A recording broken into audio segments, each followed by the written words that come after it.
Na aula anterior a gente aprendeu, né, a criar comandos, criar tabelas via comando SQL lá no nosso Databricks. Então já tem aqui um banco de dados, né? Tem aqui o banco de dados teste, a gente aprendeu a subir todas as tabelas. Agora o nosso script agora vai ser, o nosso notebook vai ser o 3, né? A gente vai transformar uma consulta de SQL em um data frame.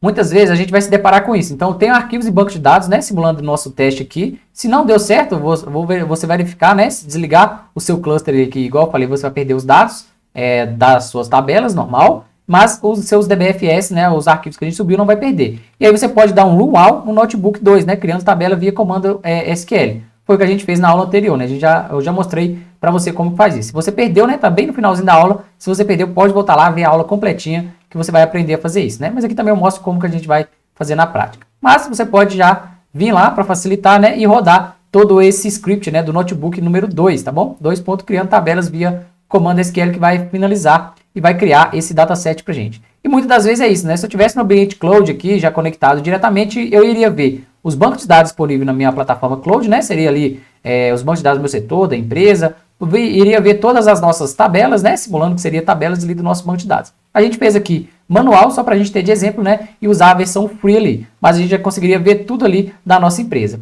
E muitas das vezes você tem que fazer o quê? Eu tenho que pegar esses dados de algumas tabelas aqui e transformar em um data frame. Para aí eu usar ferramentas do Spark, né? Para a gente fazer transformações de dados. Poderia salvar em um arquivo, né? Diferente. Eu poderia salvar ali em outro formato, né? Então tem uma consulta lá do meu data frame. Então eu tenho, por exemplo, eu vou criar uma consulta e essa consulta eu quero salvar no arquivo CSV, eu quero salvar no arquivo JSON, no formato Parquet, né, ou Avro também, são formatos bem legais que o PySpark, né, o Spark ele disponibiliza para a gente salvar. A gente vai ver um pouquinho mais sobre isso, né, a gente vai treinar a estrutura básica e os comandos e depois eu faço uma aula para falar um pouquinho desses formatos, né, não se preocupe com esse tipo de formato agora, geralmente você não deve ter ouvido falar nesse início, né, desse formato Parquet, Avro, JSON já é mais comum, CSV é tranquilo também. A gente vai aprender isso também aos decorrer das próximas aulas, né? Tipo e tamanhos dos formatos de texto. Aqui eu vou criar um notebook, né? Criar o nosso banco de dados. Create e use, né? O banco de dados teste. Como eu já criei na aula anterior e no meu cluster não desligou, ele já está criado aqui. Eu não preciso de rodar essa parte aqui, tá bom? Mas caso você não queira rodar outro notebook 2, foi o que eu mostrei na aula anterior, né? Deixa eu fechar aqui, ó. Caso você não queira rodar esse todo, você pode aproveitar e rodar somente esse código, né? Vou deixar disponível para vocês também. Create, né? Eu vou criar o database teste, beleza? Tranquilo. E vou criar a nossa tabela de clientes, que é o que a gente vai fazer o nosso exemplo prático, né? Nessa aula ali de transformar os nossos dados em um data frame. E aqui na nossa cédula eu coloquei percentual SQL, onde eu vou usar um comando SQL para validar a nossa tabela aqui, né? Então, create tabela, né? Se existir, eu vou dar um nome para ela, tabela de clientes. Vou usar o CSV e os parâmetros que a gente já fez em aulas anteriores, né? Você pode vir e rodar isso aqui. Como eu já rodei na aula anterior, eu não vou precisar de rodar isso porque nossos bancos de dados já estão populados aqui, beleza? Então, eu vou fazer aqui, ó, select asterisco from da nossa tabela de clientes. Vamos verificar os nossos dados, né? Aqui já apareceram nossos dados. E vamos supor que eu tenha que criar um SQL personalizado, né? Aqui eu criei uma consulta qualquer, só para a gente... eu trouxe algumas colunas, depois a gente faz um filtro aleatório, só para a gente transformar uma consulta, né? Que é uma consulta prática que você vai fazer, pode ser gigante aí, ou pode ser pequenininha igual essa que eu criei, mas a gente vai transformar isso em um data frame. Lembrando que esses dados ainda estão no formato de tabelas, né? Estão lá no nosso banco de dados, no formato de tabela. A gente não tem isso disponível no Spark para a gente manipular ainda. Então, eu vou colocar aqui, ó, use teste, né, com o nosso banco de dados, ponto e vírgula. Vou fazer uma consulta, né, convertendo os nossos clientes ali, nossa tabela de clientes, a nossa consulta personalizada. E aqui eu não fiz quase nada, eu só trouxe algumas colunas. Eu posso vir aqui, ó, e rodar isso aqui só para a gente verificar. Então, da nossa tabela, eu trouxe apenas algumas colunas. Já estou reduzindo a nossa amostra de dados, né? Então, muitas das vezes, você não vai precisar de subir todos os dados. A pessoa pediu os dados, eu vou pegar só tudo, dar um select asterisco e entregar. Não, você vai ter que refinar os dados, né, fazer algumas tratativas, trocar o nome das colunas, igual aqui, ó, Customer ID. Ah, não, eu quero isso aqui em português. Então, você vai ter que dar um alias aqui, né, na sua consulta, bonitinho. E aí, eu fiz uma consulta aqui aleatória, né? E eu filtrei que o primeiro nome da pessoa teria que ser, o primeiro nome não, né? Dentro das colunas de nome, teria que estar dentro desse parâmetro. Então, eu fiz um like, entre percentual aqui, né? Eu coloquei char. Então, no nome da pessoa, não importa tanto para frente ou para trás, ou no meio, tanto faz, tem que ter a palavra char. É simulando, né, alguém que me pediu alguma coisa referente a isso. Eu quero saber todo mundo que começa com char ou termina com SHA e por aí vai. Aqui já apareceu o resultado para mim, ó, 31 linhas, tá bom?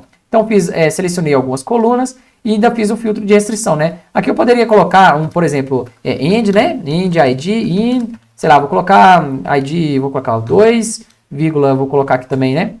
Vou colocar aqui o 13,59. Só para vocês verem que a consulta, eu posso criar a consulta que eu quiser aqui no formato SQL, né? Então, ele tem que trazer, além desse nome aqui, ele tem que trazer o ID, né? Ele está dentro dessa coluna aqui. Não é ID não, né? Customer ID. Coloquei ID errado aqui, ó.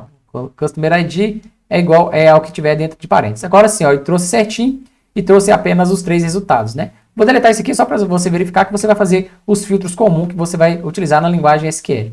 Vou deixar para o padrão, né? First name é igual a percentual. Você que não sabe desse like aqui, ó, esse significa, se eu deletar isso daqui, ó, então aqui, ó, começa com SHA, né? E para frente não importa, ele vai trazer tudo para mim. Se eu trocar aqui, ó, vou colocar esse primeiro aqui e vou finalizar aqui, né? Então, aqui ele vai fazer o quê, ó? Tudo para trás, pode ser qualquer coisa que for, mas tem que finalizar com essa palavra, tá bom? Quando eu coloco o símbolo aqui, né, de percentual no meio, tanto na frente quanto no final aqui, ele vai interpretar, ó. Então, tanto que tiver qualquer letra para frente, ou qualquer palavra para frente, ou qualquer caractere para frente, eu vou trazer. E para trás, para o lado também é a mesma coisa, né? Então, basicamente, seria isso a função like. Só um resuminho básico para gente.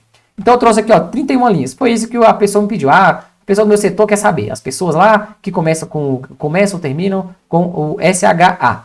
E agora sim, ó, eu já tenho a consulta base, né? Então, minha consulta base é essa aqui, percentual.sql, e já tenho a minha consulta criada ali. Beleza, certinho. E como que eu vou fazer isso para salvar em um data frame, né? O Spark tem uma ferramenta legal, né? Que é o .sql. Então, ele deixa eu ler queries de SQL, né? Vamos fazer na prática aqui, ó. Aqui eu já salvei no data frame, mas eu vou mostrar para vocês na prática como que a gente vai fazer.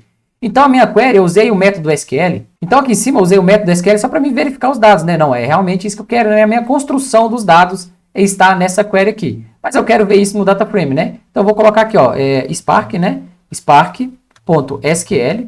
E aí, ele deixa eu ver a query, né? Eu passo ela entre string, eu posso passar mais alguns parâmetros, mas eu vou abrir e fechar aspas aqui, ó. E se eu clicar aqui, ó, vou dar alguns enters aqui, onde eu posso fazer o quê? Como eu vou colocar um string muito grande, eu posso abrir e fechar 3 aspas simples, né? Eu vou colocar aqui, ó, 1, 2, 3, 1, 2, 3. E tudo que eu digitar aqui no meio, ele vai aceitar como string para mim. Eu vou deletar aqui, ó. Ele não vai interferir meus dados, né? Então, eu posso vir aqui, copiar essa minha query, né? Vou copiar ela aqui, ó. Então, eu copiei ela aqui, vou dar um Ctrl C, nem precisa desse use teste, né? Que o nosso banco de dados está tranquilo, não tem dados duplicados, beleza? E vou ler essa parte aqui, ó. Vamos ver se ele vai deixar eu verificar. Vou dar o Ctrl V para executar, se não der erro, quer dizer que ele deu certo, né? Então, deu certinho, ó, não deu erro nenhum. Então, eu já tenho meus dados armazenados nesse Spark.sql. Então, ele fez o quê? Ele usou, né, a linguagem Python, que é a minha padrão, que eu não precisei de colocar o percentual PY aqui, porque o padrão já é Python, né? Ele pegou o Spark e leu essa query aqui. Se eu colocar um ponto show no final aqui, ó, só para a gente verificar os dados. Aqui eu estou apenas também verificando os dados, né? Eu não armazenei em um data frame, não armazenei em lugar nenhum ainda, ó. E ele está carregando, né? Trouxe o resultado para a gente. Então ele pegou essa query e já trouxe para mim, né? Então eu trouxe aqui, ó, certinho, ó, Customer ID, First Name, o telefone e o e-mail. São as colunas que eu fiz aqui. Se eu quiser dar um alias aqui também, né? As ID, vou colocar aqui, ó, as nome, né? Vou colocar mais um aqui, ó. Dei um alias aqui nas nossas colunas, né? Depois você pode organizar bonitinho, mas eu coloquei, ó, ID, nome, telefone e e-mail. Beleza, ó, já tá mais ou menos do jeito que a pessoa lá no final quer, né? Eu já transformei, selecionei algumas colunas, fiz o filtro que a pessoa quis e agora eu já vi os dados aqui. Mas eu tô fazendo ponto show, né? Então quer dizer, ó, não armazenei isso em lugar nenhum. Como que eu faço para armazenar isso em um data frame? Primeira coisa, eu vou tirar o ponto show aqui, que o show é para exibir os dados, né? E agora sim, ó, eu posso vir aqui antes do Spark, que é o nosso comando, vou dar alguns espaços e vou dar o nome do data frame, né? Posso colocar aqui, ó, dfsql. Vou colocar dfsql, vai ser igual a tudo isso, né? Que vai ser o nosso resultado aqui. Vou rodar isso aqui, vamos ver se ele vai armazenar o nosso resultado. Aqui, ó, posso até pegar isso aqui, vou deletar. Foi o que a gente fez aqui agora, né? E eu vou exibir o nosso data frame. Então, o nosso data frame que eu armazenei é o qual? É df.sql, né? Posso até pegar ele aqui, ó, Ctrl C, Ctrl V aqui embaixo. Estou usando a cédula aqui Python, né? Então, não precisa de eu colocar o percentual.py, lembra de mudar ou então alterar, né? Talvez a sua linguagem padrão que seja o SQL. Aí você tem que colocar o percentual PY no início, né? Então, vou colocar aqui, ó, percentual PY que vai transformar na nossa linguagem de Python ali, beleza? Então, vou colocar aqui, ó, o nosso data frame, ponto show. Vou colocar aqui e vamos exibir. Agora sim, ó, o nosso data frame está armazenado aqui. E agora, com esse data frame armazenado, a gente pode fazer várias tratativas de dados que a gente vai ver ao decorrer do curso, né? Então, tem um data frame. Ó, eu posso fazer algumas transformações aqui, aí eu posso salvar isso em outro formato, posso salvar em outra pasta, e a gente vai ver as transformações ao decorrer ali do nosso curso, né? E aqui também, ó, esses 3 aspas duplas pode ser aspas simples também.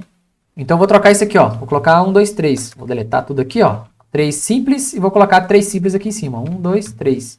Vou deletar tudo isso aqui, né? 3 aspas simples, tá bom? Se eu rodar aqui, ó, vou pegar isso aqui e vou sobrescrever mesmo. Não vai ter problema não. Vou colocar o nosso dfsql.show novamente. Agora exibiu, certinho, ó. Nosso data frame está ok. Então, muito atento, né? Quando for query gigante, você pode vir e colocar entre aspas simples. Agora, se for uma query pequenininha, você pode colocar somente entre aspas, né? Deixa eu abrir aqui. Vamos colocar mais um aqui só para exemplificar e deixar ali sem sombra de dúvida, né? Sem você tiver dúvida nenhuma. Eu trouxe da tabela de clientes, né? Então, vou fazer aqui spark.sql. Vou colocar aqui, ó. Spark.sql, né? Coloquei aqui, ó, spark.sql, ele vai ler qual SQL pra gente. Vou colocar aqui, ó, entre aspas, né? Quer dizer, entre parênteses e entre aspas eu vou colocar a nossa query. Vai ser aqui, ó, vou colocar aqui, ó, select, asterisco, né? From da nossa tabela de clientes. Beleza, é uma query pequenininha, então dentro de uma linha deu certo, né? Então posso vir aqui e rodar. Vou colocar só um ponto show no final aqui, ó, só pra gente verificar os dados, né? Ponto show, vou rodar aqui. Beleza? Ele vai carregar e trouxe os dados pra gente. Aqui eu vou tirar o zoom só pra gente verificar. É que aqui tem muitas linhas, né? Muitas colunas e aí atrapalhou. Mas agora funcionou e deu certo, né? Mas como a nossa query é maior, aí o que eu tenho que fazer? Esse select, né? Eu vou quebrar ele e passar entre 3 aspas duplas. Por isso, né? 3 aspas duplas ou simples, né? Por isso que eu criei aqui, ó, o nosso select. E aqui eu posso quebrar e deixar tudo bem organizado, né? Porque sempre você vai ter, às vezes você vai ter um select simples, né? Mas aí futuramente, com certeza, ele vai aumentar, né? Vou dar um enter aqui e deixar estruturado. E agora, como eu quebrei as linhas, né? O nosso select aqui vai ser maior, eu vou ter que fazer isso, ó. Aqui no início vai ter que ser 3, né? 1, 2, 3. E aqui no final vai ser 3 também. Vamos inserir aqui, ó. 1, 2, 3. Beleza? Vou deletar tudo para ficar 3 no início e 3 no final. E agora vamos ver se vai funcionar, né? Vou dar um Ctrl Enter para executar aqui. E depois você pode vir e organizar. Agora funcionou. Então quer dizer que dentro desse espaço aqui eu posso digitar o que eu quiser. Geralmente você vai ter query gigante, né? Então você vai precisar realmente dessas 3 aspas simples ou aspas duplas aqui no início e no final, né? Só um exemplo ali para você verificar, né, e conseguir assimilar qual que é o comando certinho. Você não vai aprender simplesmente copiar e colar isso não. Você vai aprender o que faz cada linha, para que serve cada coisa, né? Até cada parênteses desse eu vou tentar explicar o mais simples, né? E o mais refinado possível ali para você também, né? Juntando o simples ali com exemplos práticos e acaba que fica uma aula refinada para você. Beleza? Na próxima aula a gente vem aprendendo, né? Vai aprender a salvar o nosso data frame em formatos diferentes, né? Então, peguei a consulta SQL no nosso banco de dados, armazenei no data frame e eu quero levar isso para algum outro lugar, né? Que seria basicamente isso. Você vai pegar os dados, transformar os dados e vai carregar eles em outro lugar. Beleza? Então, até na próxima aula a gente vem com mais alguns comandos avançados ali.